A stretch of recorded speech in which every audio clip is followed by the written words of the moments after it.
everyone, and welcome. It's my pleasure today to introduce this webinar that combines two topics that I am particularly passionate about, wraparound and peer support. So I'm looking forward to this presentation and to the discussion afterwards. Next slide, please. Before we get underway, I do want to acknowledge the various organizations that have made this work possible. The webinar is a collaboration between the Research and Training Center on Pathways to Positive Futures, or Pathways RTC for short, that's located at Portland State University in Oregon, and the National TA Network for Children's Behavioral Health at the University of Maryland. Both of these are funded by SAMHSA, which is the Substance Abuse and Mental Health Services Administration, and NIDLR, the National Institute on Disability, Independent Living, and Rehabilitation Research. Both of these are part of the U.S. Department of Health and Human Services. Next, please. So my name is Janet Walker. I use she, her pronouns. I am a research professor at Portland State University and director of Pathways Research and Training Center. I'm also co-director of the National Wraparound Initiative. And our main presenters today are Caitlin Baird and Maria Hermsen-Kritz, and I will let them introduce themselves now. Hi, everybody. My name is Caitlin Baird. I use she, her pronouns, and I am a project director and trainer with the Pathways Research and Training Center at Portland State University. I work closely with Janet and Maria on projects dedicated to youth-driven practice, youth and young adult mental health, and youth peer support.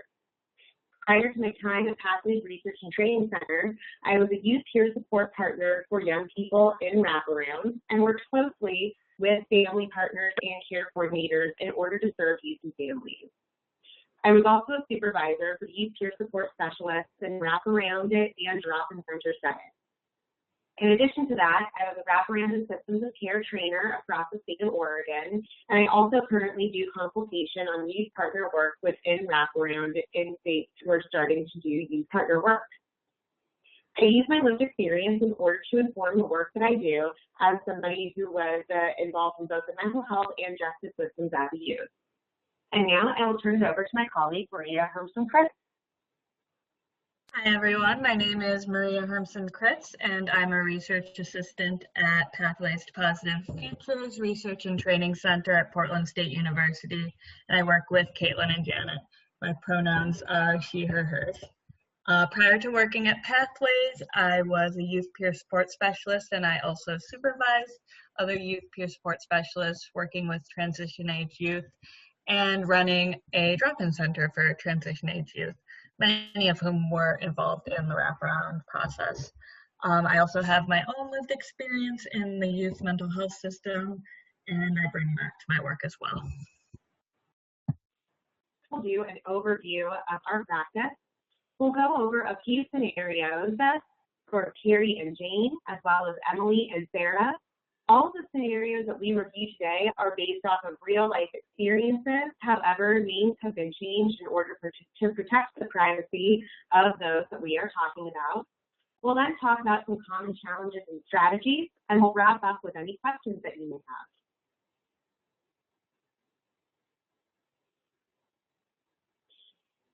Here are our learning objectives for today. As the two peer providers on the wraparound team, the youth partner and the family partner have a good deal of crossover in their role descriptions.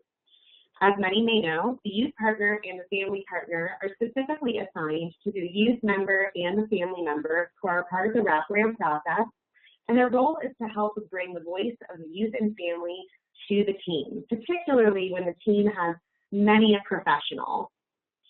When working with families, that there might exist some strife or some tension between the youth and their parents. This is fairly common.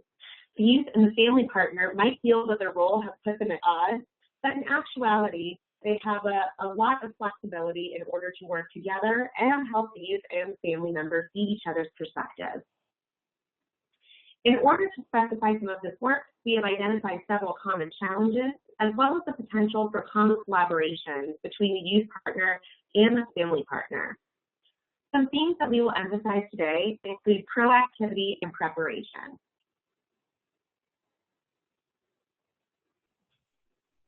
Okay, so before we begin, we're going to start off with a scenario to help us kind of center some of the questions we want to look at. And our first scenario is around Carrie, she, her, and Jane, who also uses she, her. Well, I need to pull it up.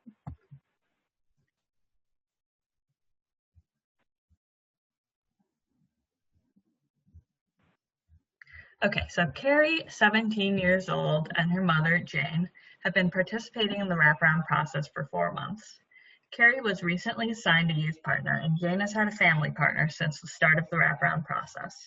When Carrie first met with her youth partner, she expressed that she wants to move out of her mom's house because all they do is fight, and she does better in school and with her mental health when she is not living at home.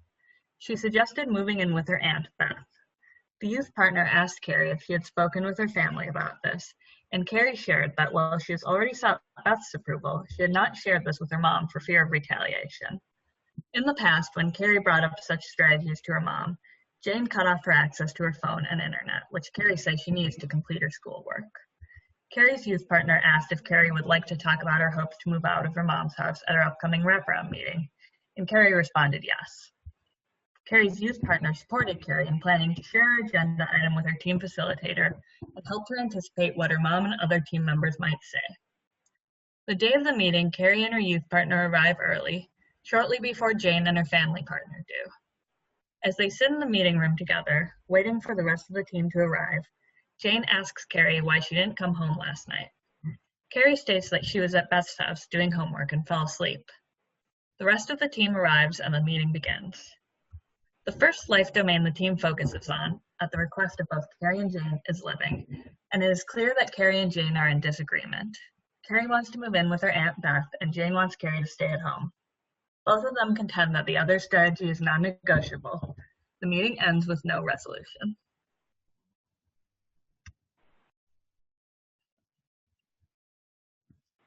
Okay, so some questions to consider when we look at this scenario. What are some things that the youth and family partner could have done before the meeting to help the process go more smoothly? And then now that the meeting is over, what can the family partner or youth partner do to help resolve this conflict?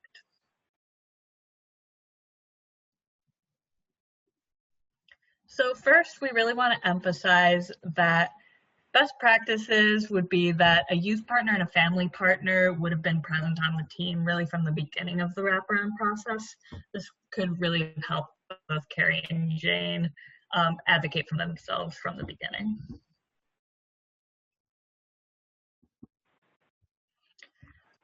So one thing that the youth partner could have done to help the situation maybe have gone a little bit more smoothly would be to help Carrie anticipate the situation at the team meeting. She could have done this by asking some open-ended questions like, how do you think your mother will respond, and how can we best communicate this plan to your mom, things like that. She might have also shared some of her own lived experience around maybe her own relationship with her mother or her own living situation at that time, if relevant.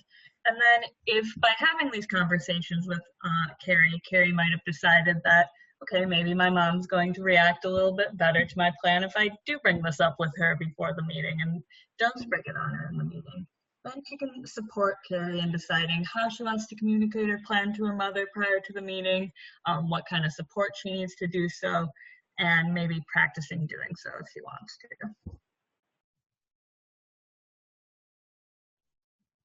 So this brings us to our first strategy for collaboration, which is promoting positive and proactive collaboration. So sometimes a young person might do or plan to do something that is contrary to their parents' wishes. And when this happens, the youth partner can help preempt conflict by exploring consequences with the young person and supporting them to communicate their decision to their parent if they choose to do so. At times, the youth partner might also want to talk to the family partner about how they are helping the young person work on positive communication with their parent. And this would be, of course, done with the youth's permission. The family partner can also be doing the same thing with the youth's parent, working on how to positively communicate with their young person. Additionally, when the youth partner anticipates that a topic the youth is intending to bring up at the meeting might be contentious like this one, they should support the young person to communicate this with their parent before the meeting to minimize conflict, using these same kind of positive communication strategies. Usually the youth partner and family partner will work with the youth and family member individually on these effective communication strategies, but they might all decide to meet together if the youth and or family prefers to do so.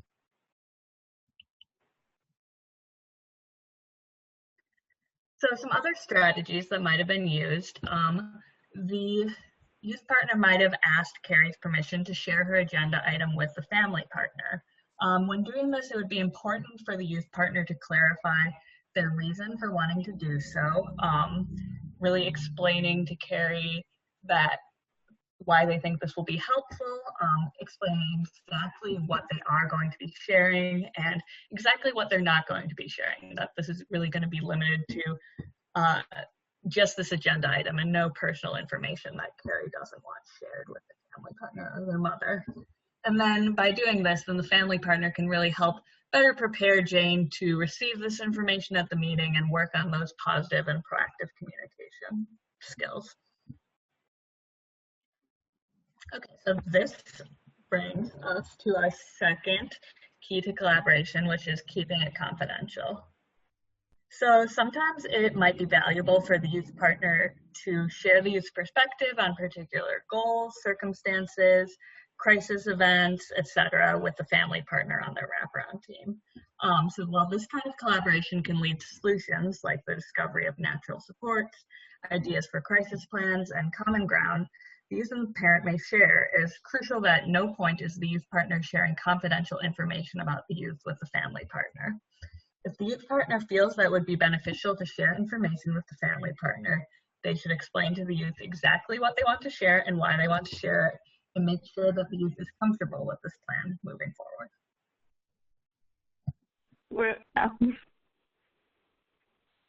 Okay, so some strategies to preempt conflict in this is checking in also with the care coordinator prior to the meeting so that the care coordinator can be better prepared to manage any tension or conflict.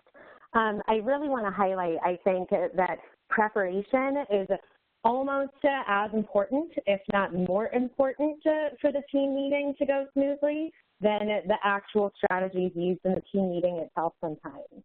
And family partners and youth partners can really work together in order to prepare families and youth for what is going to be talked about and how we can communicate about such effectively. Something really quick that I would like to highlight that we should have mentioned in the beginning is that this PowerPoint and the document that it is based off of was written by a peer support specialist. And as you may notice, the perspective is sort of youth-centered, and that's because the experience that Maria and I is both as a youth peer support specialist and youth partners. That said, we did collaborate heavily with family partners who were able to provide input and help edit the document. So I just wanted to throw that out there for everybody. So back to strategies to resolving the conflict. In working with Carrie and Jane to reflect on what happened and prepare for the next meeting, the youth partner and the family partner will talk with them about what it is that they want to see go differently so that we can support positive and proactive communication in between meetings and during meetings. So for instance, the youth partner might ask Carrie questions like, how do you feel like the meeting went? What do you think that made it go poorly? When you have good meetings, what makes them go well? And what do you think we can do to better help it, to help your next meeting go better?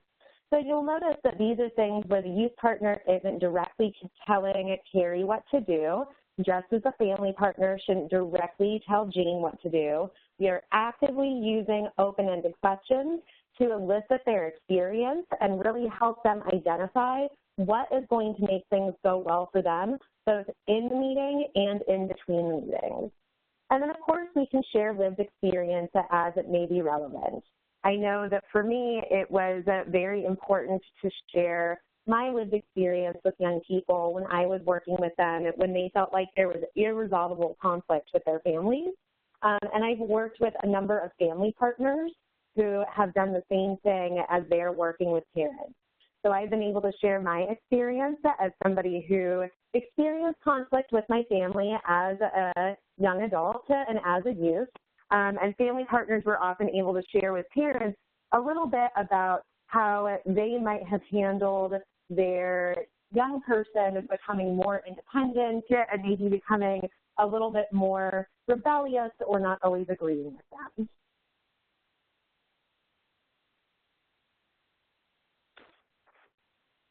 Okay, so strategy number 3 is providing perspective. This is a really crucial one because it really helps youth and family members understand where each other are coming from. So oftentimes when the youth and their parents are encountering conflict, it's because they're just not seeing eye to eye or understanding each other's perspective.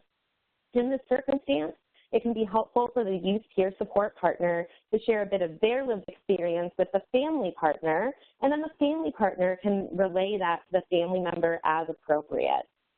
For example, if a young person is resistant to going to psychiatric residential treatment, perhaps the youth partner will share their own experiences in a residential treatment center in order to help the parent understand why being admitted to a residential facility might be frightening for a young person. Learning some of the youth partner's story as it relates to that of their child might help the parent better contextualize their young person's perspectives and their behaviors.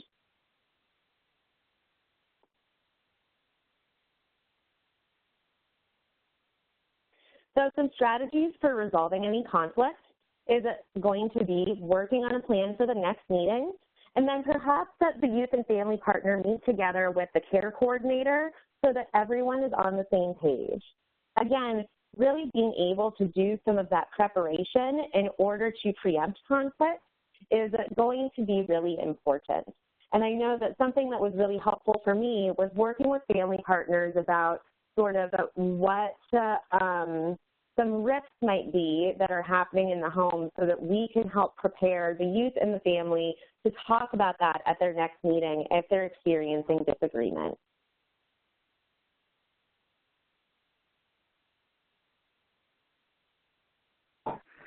Okay, so we are coming to our second scenario. So this one is dealing with Emily and her mother, Sarah. So I'm going to read it again, and you can also find the whole thing written out on our tip sheet. I can't remember what we're calling it, that we shared with you, and the link is also on our Pathways website. So Emily is 17 years old and has a boyfriend whom her mother, Sarah, does not approve of. Sarah and Emily frequently butt heads over Emily's dating life, friends, etc., because Emily has spent time with unsafe people in the past. Sarah often reacts in anger when she learns that Emily has a social life, and because of this, Emily is not open with her mother about such. While Emily has displayed risky behaviors in the past, since she began her work in the wraparound process and was assigned a youth partner, her judgment has significantly improved. She is working on her identified goals of getting her GED and finding a job, and has demonstrated use of her coping skills. While Sarah acknowledges this, she is still understandably apprehensive and does not want Emily to engage in social activities. Emily approached her youth partner about accessing birth control from Planned Parenthood. Emily knew she could already access such on her own and without parental consent, but wanted her youth partner to join her as a supportive young adult. The youth partner agreed, and Emily asked that the youth partner not share this information with her mother or any other wraparound team members. The youth partner agreed and helped Emily explore the consequences of her mother finding out that she obtained birth control. Emily still advocated that she did not want her mother or other team members to know. In the meantime, Sarah discovered Emily's birth control, and she decided she wanted to discuss such at the next wraparound team meeting. Sarah was very upset and felt that the youth partner should have denied Emily's request for support and reported the attempt to her team. During the meeting, the youth partner explained their role, that Emily could access birth control despite her support, but this was not a matter that related to the wraparound process, and that she would not share information Emily asked be confidential, unless there is a safety concern. The family partner normalized Sarah's feelings and provided some perspective from her own experience, while validating the youth partner's explanation of their role.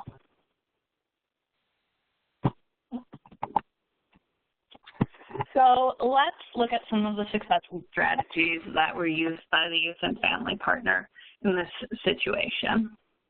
So the youth partner did a good job of using one of the collaboration strategies we highlighted earlier, which was keeping it confidential, right?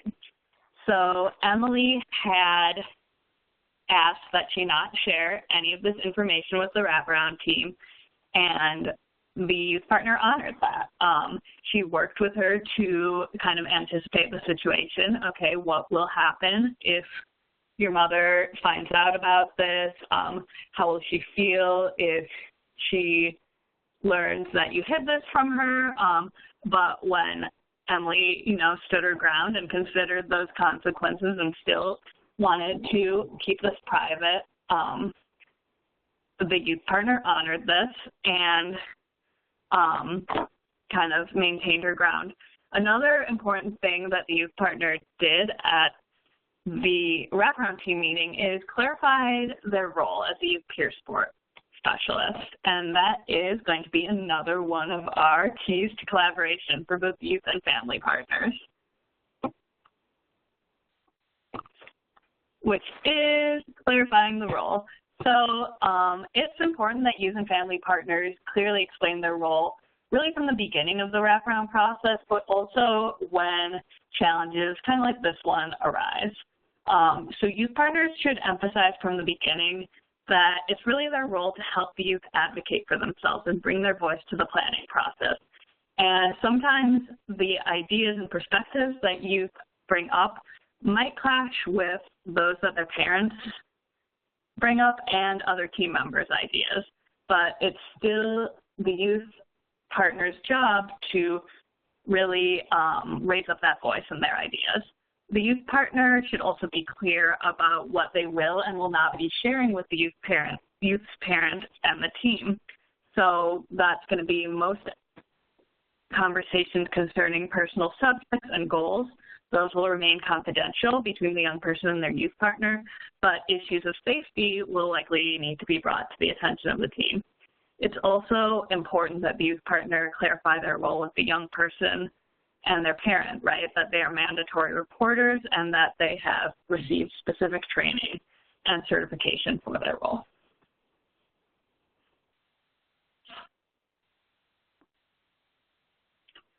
So some other successful strategies, the family partner did a great job of backing the youth partner up in clarifying and explaining their role as a youth partner, while at the same time providing perspective to the whole team as to how the family member, Sarah, was feeling, and using some of their own lived experience to do so, which was one of our other collaboration strategies we highlighted. So they still stood by their client and validated those feelings while kind of not throwing the other peer partner under the bus.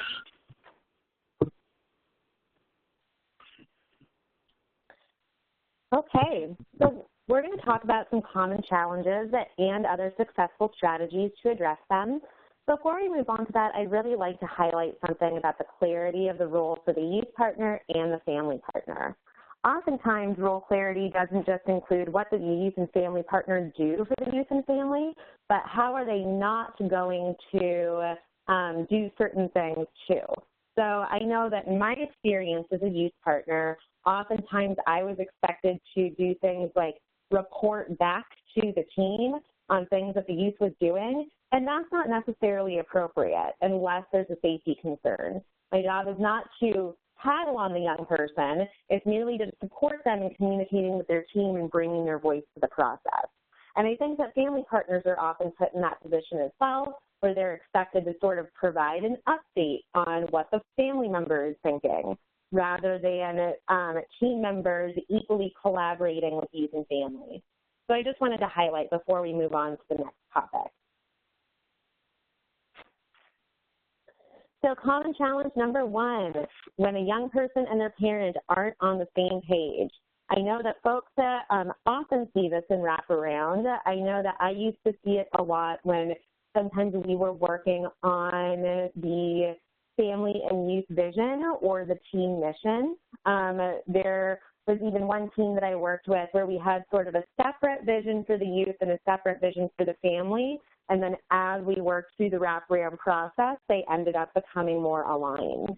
But oftentimes, and I think that we see this with all families, not just families who are in wraparound, we see young people becoming more and more independent, and oftentimes, I don't want to use the term rebelling, but just disagreeing with what their parent might want for them or expects of them.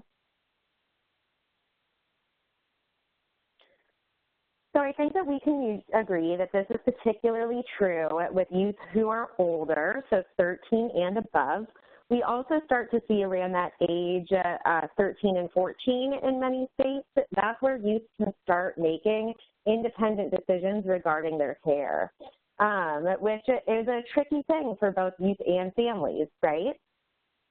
Sometimes youth and parents feel at odds or like team members are picking sides. I think that all of us who have been around in wraparound have seen this before, where maybe the team will be a little bit more aligned with the young person or more aligned with the family member.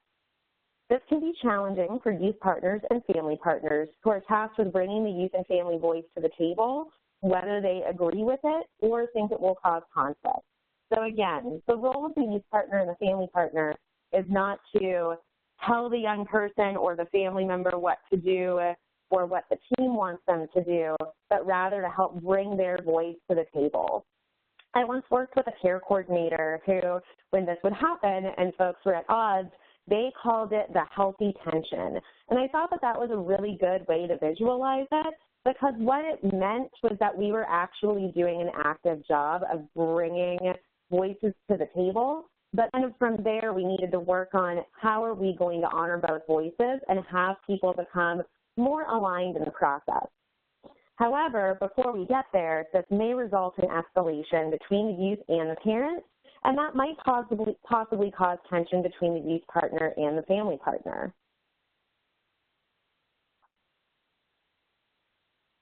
So some strategies that we recommend in order to mitigate this that we've mentioned before is positive and proactive communication. So working ahead of time with the youth and the parent to consider effective communication strategies, especially when you anticipate a topic that the young person or parent plans to raise at the meeting that may cause tension.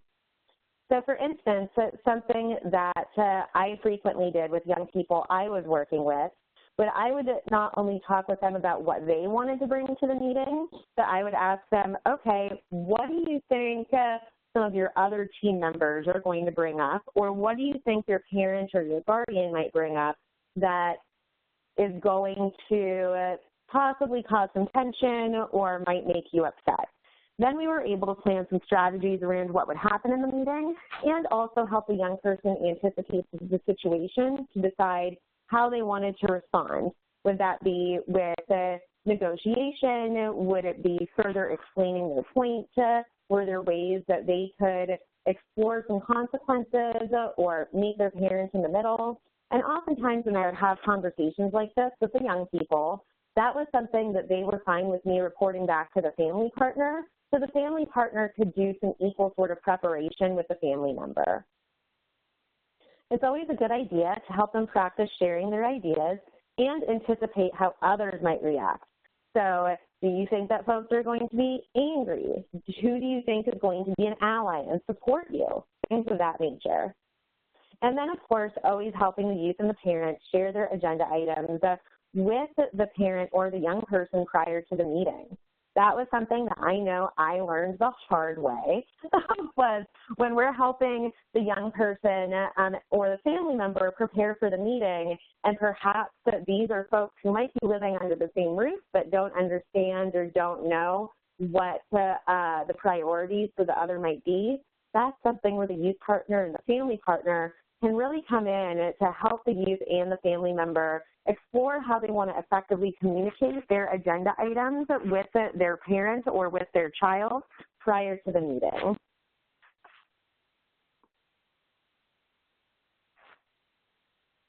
So, of course, when you're doing this, you want to make sure that you're really checking with the young person and the family member to share their agenda items with the family partner or the youth partner. This is a part of keeping it confidential. We always want to honor the voice of the youth and the family that we are working with, and we don't want to push them to share anything that they're not comfortable doing right away. This is also something that we might be able to communicate with each other as youth partners or family partners, that there's certain things that the youth of the family doesn't want to share, so we're not going to share them with each other, but here are the things where they're willing to collaborate or the things that they want to bring up at their meeting or to each other.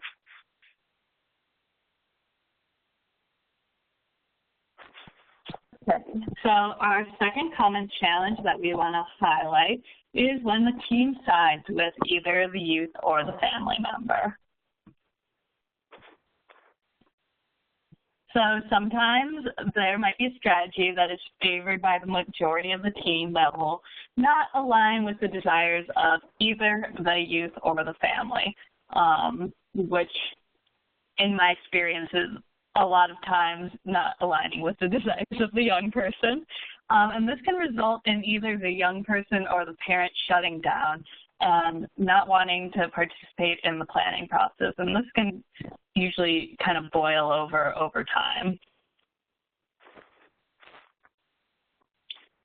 So some strategies to deal with this really want to emphasize those themes of proactivity and preparation here, but emphasizing from the beginning that all ideas are valid, the youth and family are the best experts on their own lives, and that the plan is going to work better if everyone is on board, right? The young person is probably not going to go along with it if you're telling them that they have to get a job before they do whatever else it is that they're interested in doing.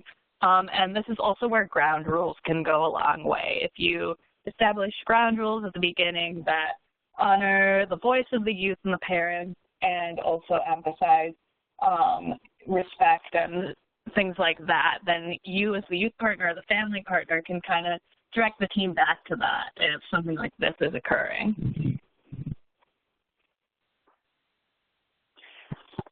Here again, you want to use positive and proactive communication when you're planning to present ideas to the team. And also, as youth partner and family partner, this is where you can provide your own perspective on how the young person or family is feeling, especially when the youth is, shutting down because maybe there is some alliances happening within the team or something like that.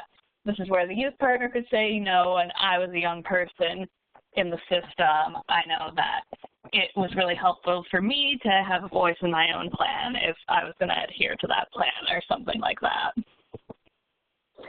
And if you don't mind me highlighting, Maria, really quick, just to hop in, I think that sometimes this is a lot of communication that's happening in between the meetings, right? So I know that I would often communicate with family partners about some of my own experience so that they could really help the family member understand what it is that their young person might be feeling. Again, I think a lot of these strategies are strategies that we're highlighting in between team meetings, not just during team meetings. Thanks, Maria. Absolutely.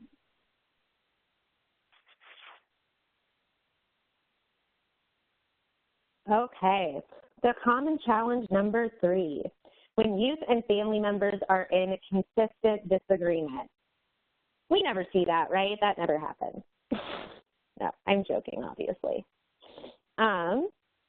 So we know that Wraparound is already sort of suggested for families and young people who might be experiencing some rift or some disagreement in the home. Oftentimes, it is difficult for youth and their parents to agree on strategies or sometimes even be in the same meeting together. I, as a youth partner, once worked on a team with a adolescent who did not want to be in the same room with her father. And he was eventually, the plan was that he was going to be her permanent placement.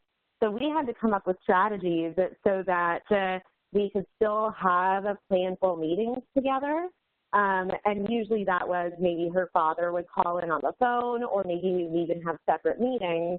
But something that was really helpful on that team is that Both myself and the family partner were at every single meeting. So whether the youth was there, whether the father was there, we attended all of them. And that way we were able to not only easily communicate with each other, but as a team communicate. And when I say team, I sort of mean like the mini team of the youth partner and the family partner and the youth and the parent, communicate together how we eventually wanted to come and collaborate in a more planful way or figure out strategies that would work for them. So this is something that I don't think is uncommon for older youth and for families that we see who are going in the wraparound process.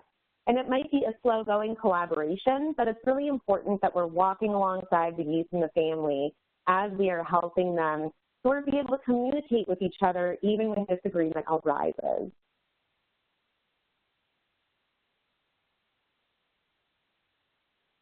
So you might also want to help the youth and the parent consider some other unconventional proactive communication strategies. This can be letter writing, allowing the youth partner to share the perspective of the family partner, while of course keeping it confidential, only sharing things that the young person or the family member has said, yes, that's okay, you can share that. And then scheduling a meeting together, like I said, that mini team, at which the youth and the parents can share their perspectives while the youth partner and the family partner help facilitate.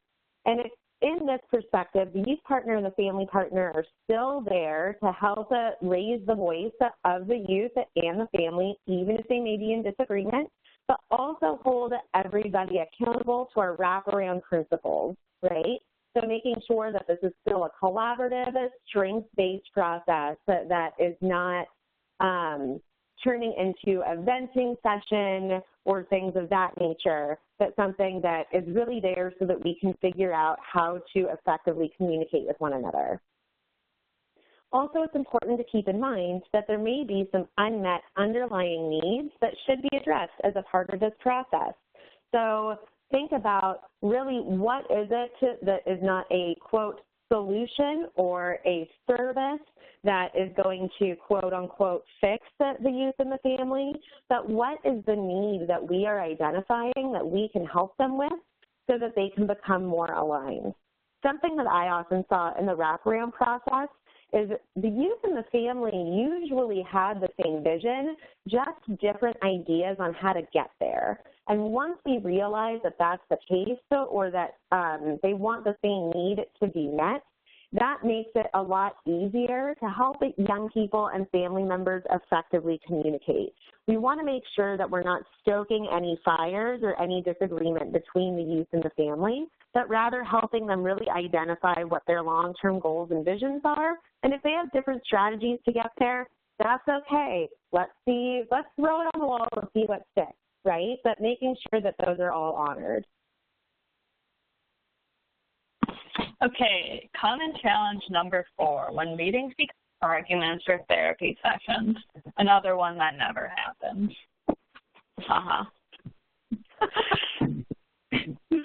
So this is something that can happen even with skilled facilitators, right? Like Caitlin said, wraparound is often recommended for families that are already experiencing some degree of tension or crisis in the home. So it can kind of be a breeding ground for these kind of tense meetings, right? So this can happen due to disagreement, some of the things we already highlighted where there can be a clash in vision. It could be due to crisis or just different agendas of different team members, and meetings can kind of go off the rails, right? Start to look like arguments, therapy sessions, lectures, and these lectures can often be directed at the young person. Maybe some of their old dirty laundry is being aired. This is where it's a good strategy for the youth partner and the family partner to meet with each other before the meeting to discuss some of the potential pitfalls and any of the strategies that they're personally planning to support the youth and family if things get off track. It's really important for the youth partner and the family partner to have an alliance on the team, right? You're the two peer partners on the team, so it's good to have that kind of sense of backing each other up, like we talked about earlier. And when things do get off track, you can kind of have each other's back. And in redirecting the team to the wraparound principles and any ground rules you've hopefully established earlier. Or, you know, maybe coming back with your client, the youth and family, and saying, hey, things, you know, went off track. What are some ground rules we maybe need to establish for next time? So, yes, redirecting to the ground rules. And, okay, like I just said, amending the ground rules after any issues as needed.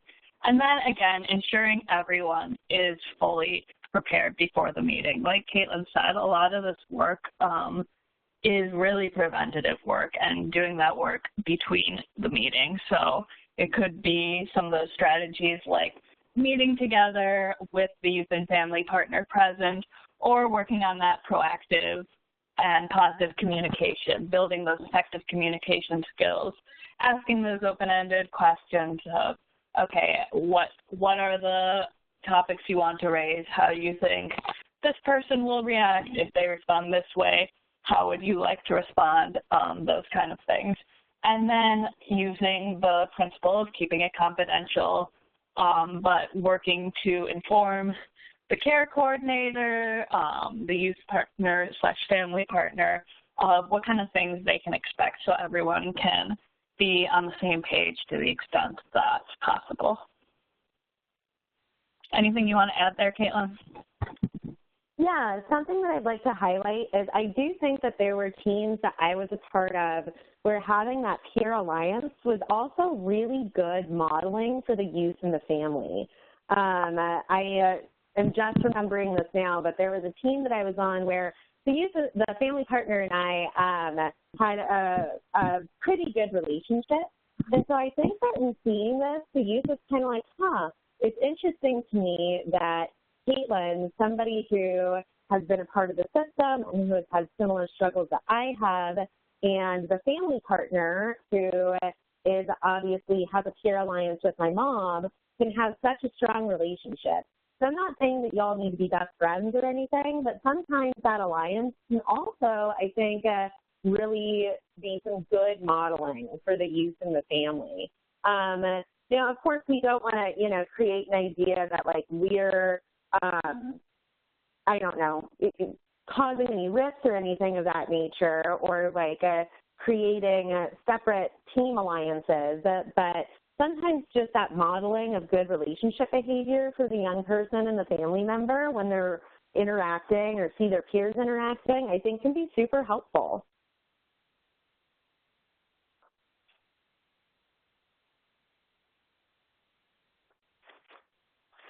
Okay, so for our wrap-up, our hot tips that we reviewed today, we're promoting positive and proactive communication. So this is really helping the young person and the family member anticipate the situation and think about how do they want to communicate their needs or their strategies to not only their team members, but each other. And the way that we help do this as youth partners and family partners is we're not telling them what to do. We are using open-ended questions to actively elicit their voice. And then perhaps we're coming together as the youth partner and the family partner and saying, this is sort of the plan that the youth of the family would like to see. How do we want to go forward with this? And maybe coming up with some strategies of how to help them effectively communicate. Keeping it confidential, so we don't want to damage alliances, but in order to do that, we want to make sure that we're checking in with the youth and the family about what it is that we can share as a youth partner or family partner, whether that be with the parent, the youth, the entire team, or with each other as peers.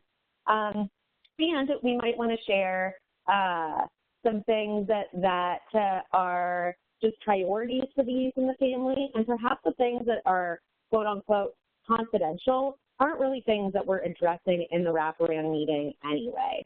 Now, of course, in the keeping it confidential bucket, we want to make sure that we are still reporting anything that is a safety issue.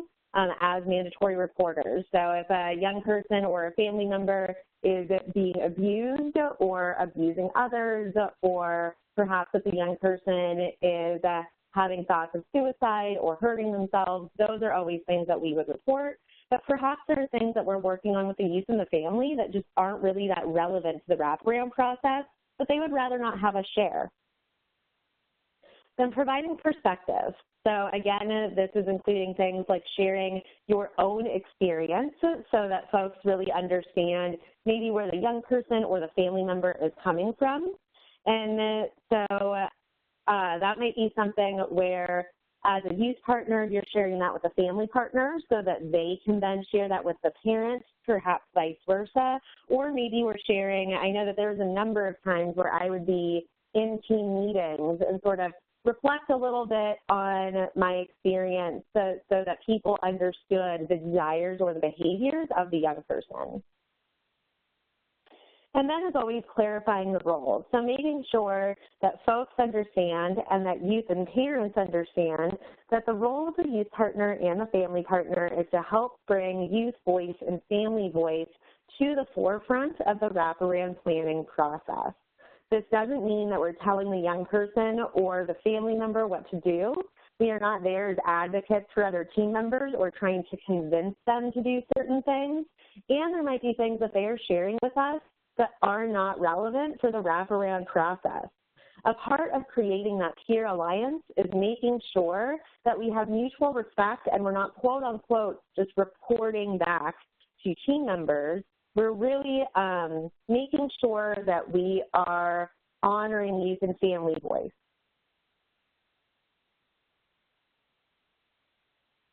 Okay, I think that we are ready to go ahead and look at questions.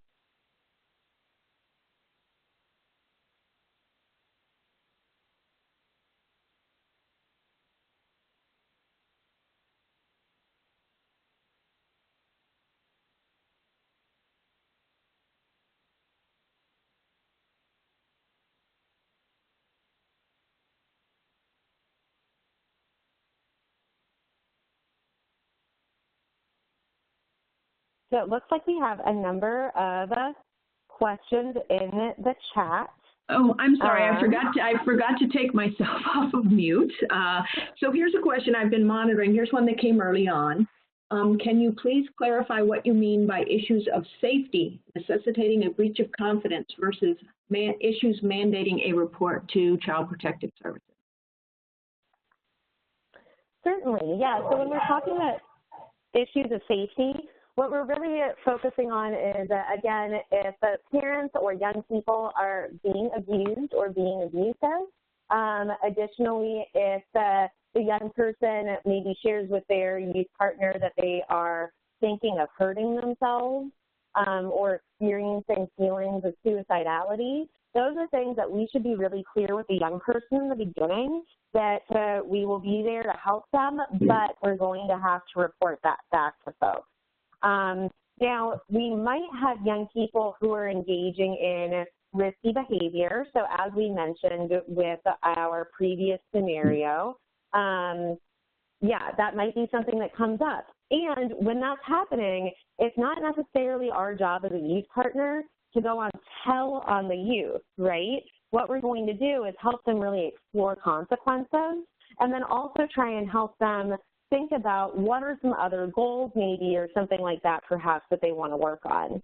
Now, in the previous example that we brought up, that behavior was actually that the youth wanted to access birth control, which we could argue is actually a good self-determination skill. You know, they're planning ahead, they're trying to take care of their health, and if the youth partner didn't share that with a team member because it wasn't something that necessarily was unsafe, right? It was just something that the family member disagreed with. So when we're talking about safety, I think that we're really talking about are people being abused or abusive? Are people having some sort of mental health crisis where there needs to be an intervention? Or are people thinking of hurting themselves? Does that help answer the question?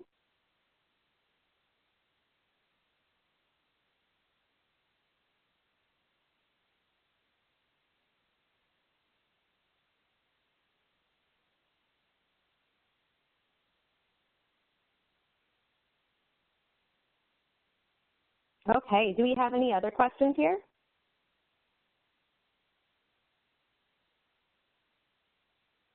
We received a number of questions about the availability of the slides and the recording, and everybody that's registered should receive information about the recording of the webinar when it's available. Additionally, I posted several times into the chat box a web address where you can look at the publications that we have that cover virtually all of the information that we've been talking about today. So that can be a different kind of record of today's conversation. So here's a couple more questions. Is there anything you would add for strategies as the wraparound facilitator to best work with the family partner and the youth peer support? Yeah, I think that it's really important that not only youth and family partners are well aligned, but that we're planning well with the care coordinator too. I think the teams that I was on that I found to be the most, where the process I think went the most smoothly was where we were, again, doing that preparation with the youth and the family. And it was always really helpful when we were preparing for a team meeting to have the care coordinator there and to really have them also actively eliciting what were things that the youth wanted to talk about during the team meeting and making sure that there weren't any surprises, right? I think also it's always helpful for me as a youth partner when care coordinators are doing that with other team members so that I can help prepare the youth for anything that might come up. I was on a team one time where the young person, it was their second team meeting, and they were in foster care, and their case manager brought up in the meeting that they were going to be removing them from a family member's home that day, which obviously didn't go super well.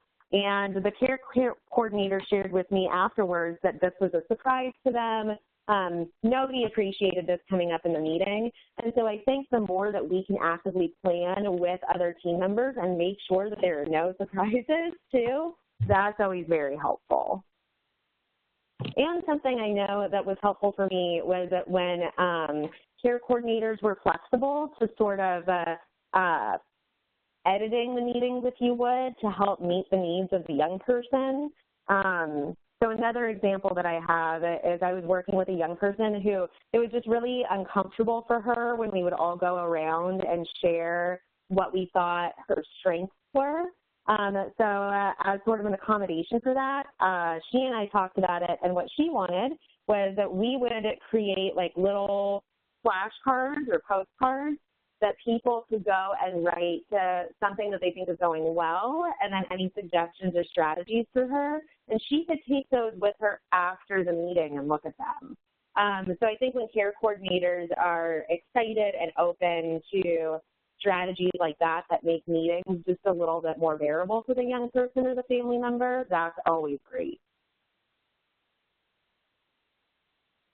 Okay, so there have been a number of questions for people, I think, who want more information about the youth peer support role and the family peer support role, some more sort of basic information. So I would encourage you for that to visit the two websites, and I'll put them into the chat in a minute.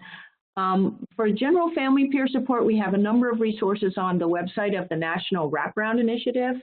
And for youth peer support, I think there's some on the NWI website as well as on our Pathways Research and Training Center website. I think there's quite a bit you can gain there.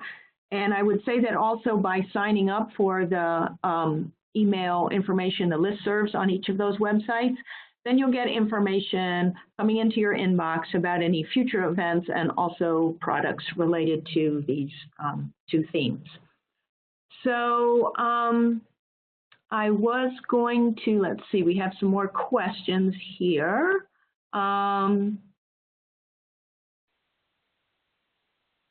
I like the idea of youth and family partners working together to ensure perspectives are shared in wraparound. How would you recommend setting that up with a youth and a parent so they are aware that peers will be talking in this way outside of meetings? That's a great question. So when I would first meet with young people and talk about my role, I would also make sure to let them know, like, there is an equivalent of this for your parent. And sometimes we like to talk to each other so that we can best support you guys. But again, one of our strategies is keep it confidential. So I always told the young person, if there is anything that you don't want me to share, I'm not going to share it unless, of course, it's a safety issue. Additionally, I'll check with you before I share anything with a family partner. And I would remind them, too, like if you change your mind or something of that nature, that's totally fine. So I think having that transparency and then also letting the young person know that it's up to them what I'm going to be sharing was always really helpful. Okay, so here's another question, sort of with a similar theme in a way. How do you balance confidentiality with the motto, quote, there's no secrets in wraparound? Yeah, I read that. I thought that was interesting. So that's something, Laura, I don't know if you would like to speak about this after, but I've never heard that there's no secrets in wraparound. Wraparound is not about having all of the information about the youth and the family. In fact, I find that to be a little voyeuristic. Just because a young person or a family member is receiving services doesn't mean that we get to know everything in their business all of the time. They are their own autonomous individuals who get to make decisions outside of the wraparound process, right? Our job as wraparound team members is to help them identify needs that they want to work on and that they want to identify strategies for, and then we can help them do that. But one of our first principles is being youth and family driven, and I think that that means if there are things that the youth and the family member don't want to share with us that aren't related to their wraparound plan, that's totally fine. That's their personal business. I think that going back to the example about that we brought up earlier, when the young person asks their youth peer support partner to help them get birth control, a need that wasn't related to a need on the wraparound plan. And in fact, like I said, was actually, I think, a good self-determination skill that helps the young person identify how to take care of their health and reach out for support. So I think it's important for us to remember not everything that a young person family does is going to be a part of our plan. In fact, I would imagine as a young person who's been through the system and who has felt myself like people were talking about me or like needing to know everything about me, I think that we should actually encourage that young people and family members get to have personal lives that we don't need to know about. Yeah, I hope that that helps answer that. Okay. Do you have any thoughts on being a peer partner to a young person with a developmental delay or disability? I've definitely worked with young people with developmental delays. Just sometimes that your strategies might look a little bit different when you're working with them. And also, generally, the relationships that they have with their parents is going to look a little bit different. So some of the strategies that you work with family partners that might be different, too. Yeah, Maria, do you have any other thoughts on that?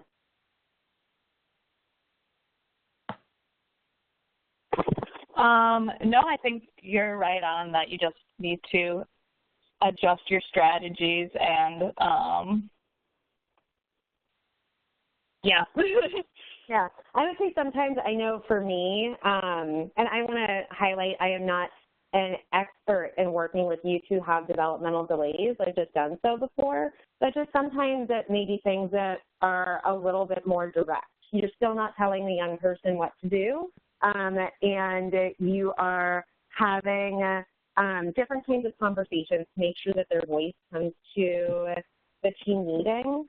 But I would say that certainly young people with developmental delays and disabilities can work with peer partners.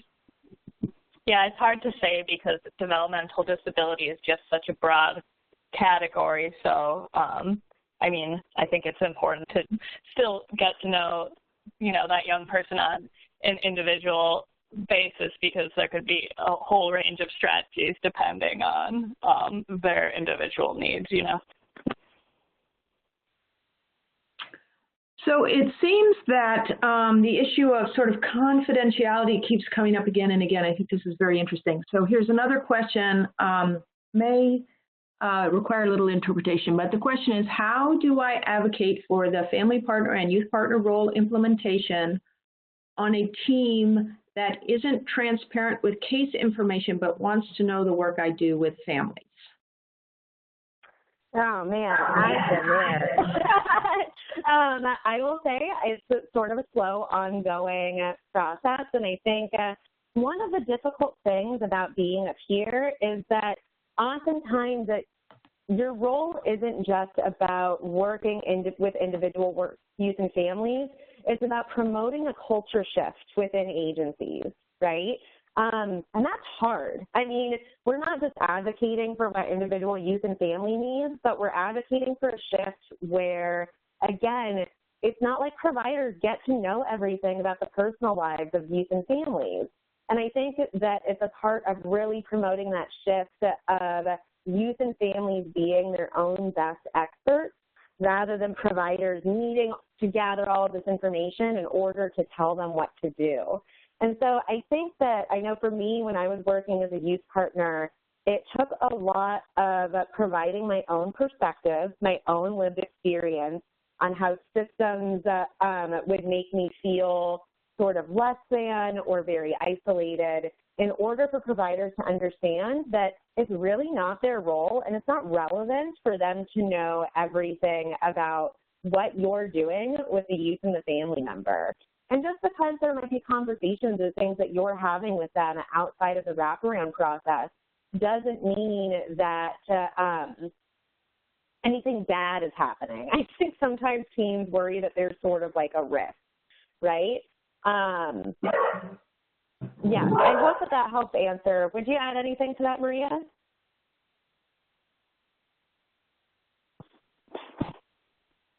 Sorry, no, I was on mute. I think that covers it great. All right. Well, I apologize for my dog barking. That was the male. Another question, what if a youth isn't responsive or talkative during meetings? I'm sorry, I didn't catch that, Janet. Can you repeat it? What if a youth is not responsive or talkative during meetings? I think that that's really where the preparation piece helps come in. So I had a number of youth where, especially when I would first start working with them, because oftentimes I would be assigned a young person where the wraparound process has already been happening for a little while, who either didn't want to attend their meetings, would shut down, really didn't want to be there. And so I would prepare with the youth and say, tell me what it is you don't like about your meetings and tell me some strategies for making it better. The thing that I heard the most was that youth often felt like they were being lectured or that we were talking about things that were in the past, things that they felt like weren't relevant anymore, and they were just sort of being berated for their past behaviors.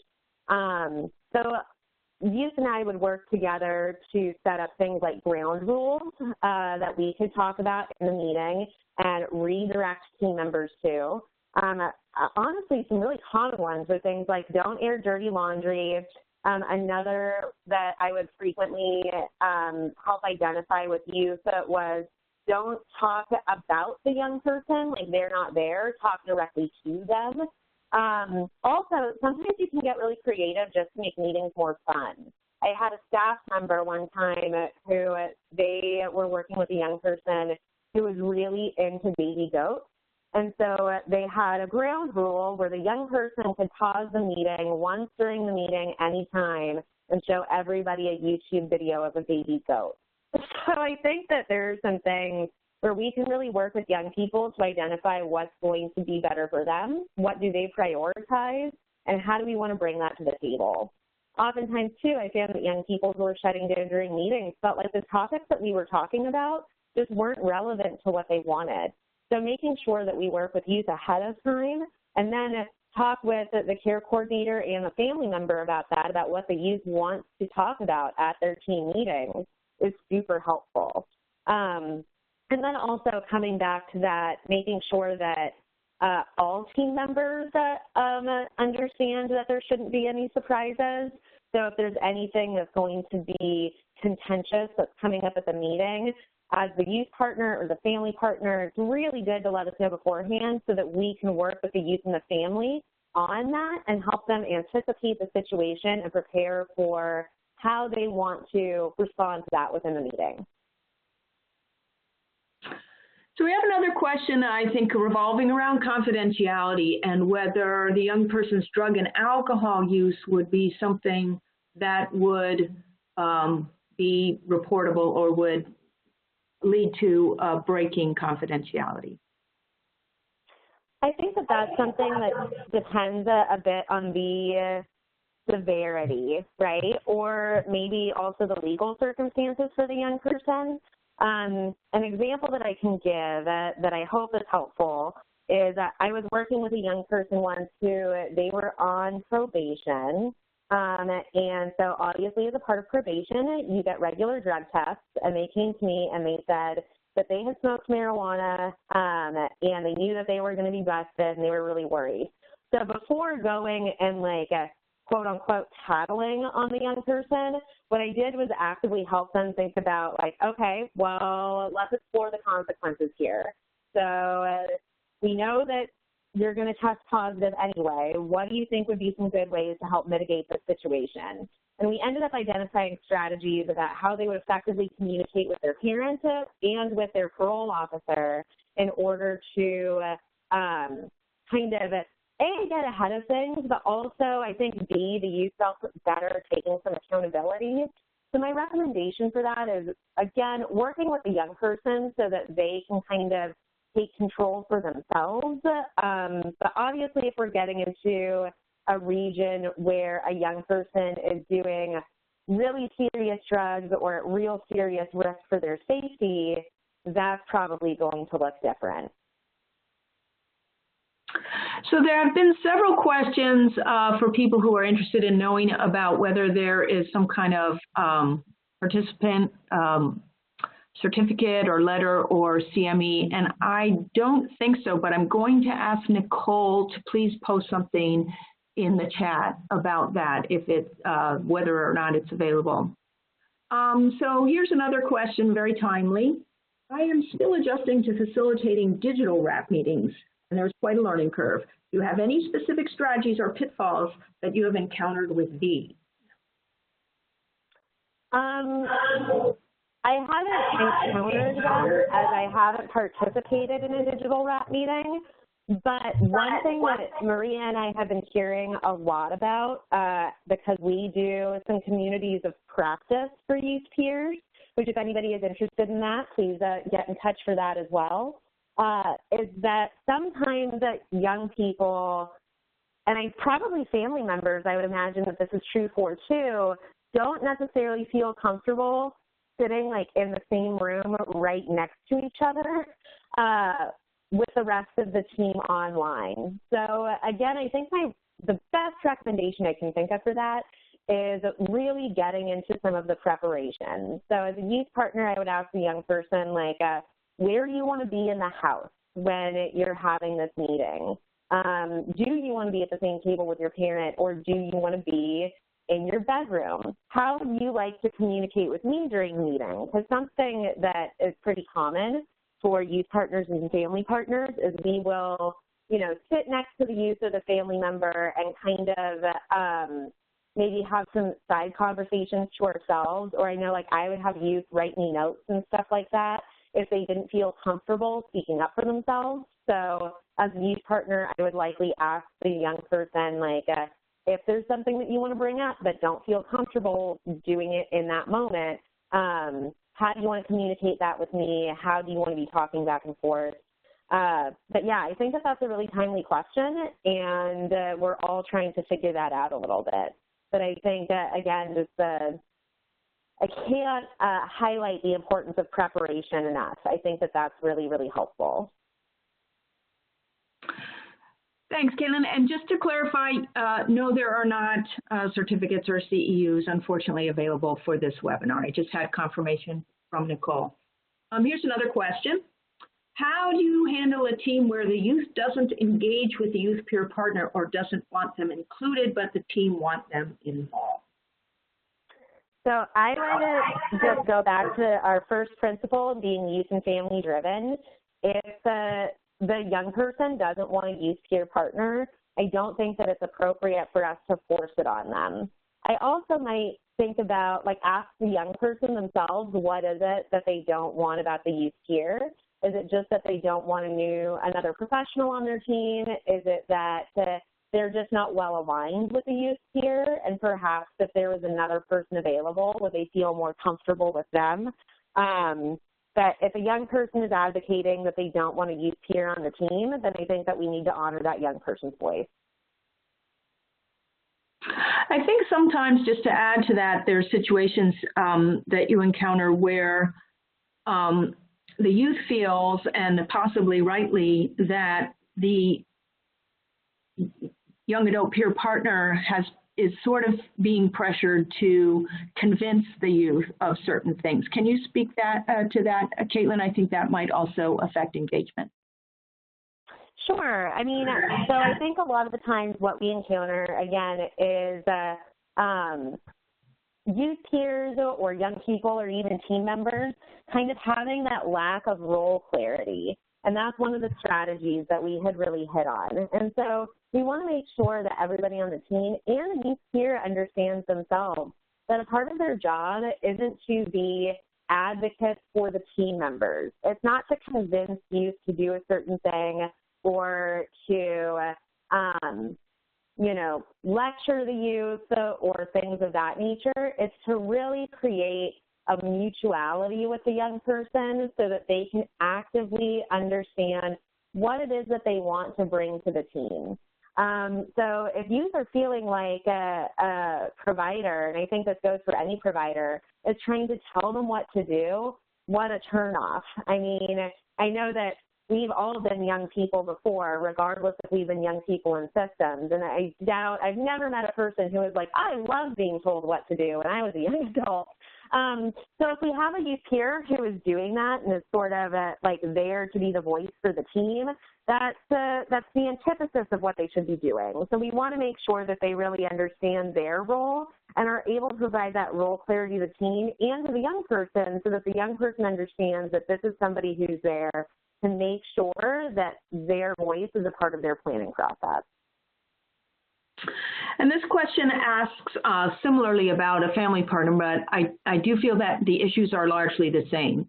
And I think that some of these can be addressed by some building kind of an organizational awareness or within your wraparound program about the roles of youth and family partner, maybe getting some more additional training, and also perhaps some skills training for the youth and family partners themselves. So here's another fairly practical question. How do you go about updating the WRAP coordinator after meeting one-on-one with the young person? So that's a great question. So I think, again, it's making sure that you're really clear with the young person that there are certain things that might be good for them to share. So like things that they want on their agenda or things that they want to be working on. And again, always checking with the young person. I would always ask them, is it cool with you if I share this with the care coordinator? And I would ask them how they would want it to be shared. So I might say something like, do you want to tell them or do you want me to tell them? Because that's always great when youth are building that self-determination where they reach out to the care coordinator themselves. And they're like, hey, this is what I want, right? That's what we're trying to get to with youth and families. But a lot of the times, youth would just say okay, yeah, that's cool. You can share that with them. And that's a part of that keeping it confidential piece is making sure that you're checking in with the young person about what it is that they want to have shared. And I think that even when we're just asking that pretty regularly and checking in with a young person about that, what we're really showing them is that we value their voice and that this is their process. This is not us telling them what to do or telling them that they're wrong or trying to direct them in a certain way. This is us saying, how do you want this to go? What do you want out of this? I really think it's as simple as checking in and being like, okay, cool. Can I share that with your care coordinator, Bob? Or do you want to share that with them? Is a good, effective strategy. If the youth does not want a peer partner or if a peer partner isn't available, how could a family partner engage the youth or help feel more comfortable with a peer partner? Well, I think we've kind of covered that second part. So what about having a family partner step in? Okay, so this might be a little blunt, you guys, and I apologize if it feels a little harsh, but I really, really, really discourage folks from having a family partner work with the youth or vice versa. And the reason being is I think that this creates a significant challenge in the peer alliance for the family member or for the young person. I know that there was a time where I was on a team where the family member did not like their family partner, so, you know, quote unquote, fired their family partner and then was trying to utilize me in that role. And it was not appropriate and very difficult because it made the young person feel like it was causing harm in our alliance and like people were teaming up against her. So I know it's super hard when there's not a peer partner available. It sucks, and that's the situation for a lot of communities. But I don't think it's necessarily the best organizationally or for promoting that role clarity if we suddenly have a family partner working with both a family member and a youth or vice versa.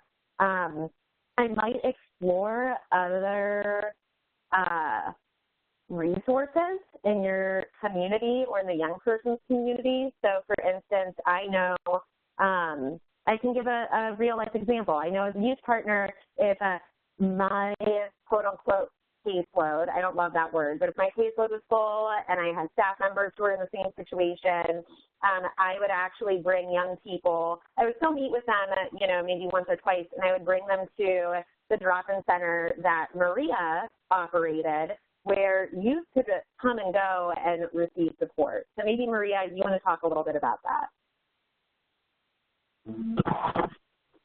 Yeah, I think that is a good option that might be for young people who feel that having a youth partner in Wraparound is a little bit too, like, service-oriented or, like, kind of feels like a little bit coercive, for lack of a better word. It can also be a good option for youth who are still interested in peer services after they are closing Wraparound, but still need that peer support or interested in receiving peer support in a way that's not tied to Wraparound. Mm-hmm. So how can we respond and support youth and families when a surprise does occur? And I'm assuming this means maybe in the meeting. Difficult topics may lead to other challenges that we were not prepared for. The youth or caregiver may bring something up that is contentious. So in terms of supporting youth and family members when a surprise does occur, I think I know with young people where I've had that happen, making sure that we're checking in after the meeting. Maybe that's directly after, or maybe that's, a day later or something of that nature, but definitely checking in with them, sort of getting their perspective on what happened, normalizing any feelings that they might have about it, and then again, trying to use open-ended questions to really actively get their opinion or get their perspective on how they want to handle the situation from there. But again, I think, and surprises will happen, but all of the preparation that we can do is really going to be helpful. How could youth and family partners explain their role to the agency they work for to understand the difference between life experience and a college degree as far as pay grade? Ooh, that's a juicy one. Well, something that I think is helpful is to always have a tool, especially when you're with agency members. And lucky for you, if you go to the Pathways website that Janet has posted to all participants, we do have a tool up there that says what is and is not a youth peer support. And I think that can be really helpful for people to understand exactly how it is that youth peer support engage with young people and bring their voice to the meeting. And it also shares a little bit about what youth peer support should not be expected to do. Now, when it comes to college degrees, I think that there's a lot wrapped up in there, right? One is stigma. And so as youth peer support specialists and family support specialists, a lot of the time our job is not just to support individualized youth and families, but to really be that advocate for culture change. And a part of that is I have expertise in an area that is just as valid as clinical expertise might be. And I think it's really important that that's something that we continue to advocate and highlight for, and also identify those allies within our agencies who really understand that and sort of talk to them about how they might be able to talk with colleagues as well. Because it's a big culture shift for us to understand that lived experience is a different kind of expertise, but is just as valid as a clinical background. And I would also bring it back to that whole, if we're going to be youth and family driven, we need to believe that youth and families are their own best experts. We have experts in lived experience. The clinician or care coordinator or whomever has expertise in certain areas as well, but we're all equally bringing that to the table. So actually, that pretty much brings us to the end of the questions, unless somebody's going to type one in there into the box in the next 30 seconds, while I thank our presenters. You guys did a great job, and really, what an excellent set of questions. I'm sitting here thinking that it would be very nice to turn those questions into another, just sort of a brief resource document. So we may be doing that and posting it on Pathways in the near future. So I do not see any further questions. So once again, I want to thank everyone, and I hope that you have an excellent rest of your day.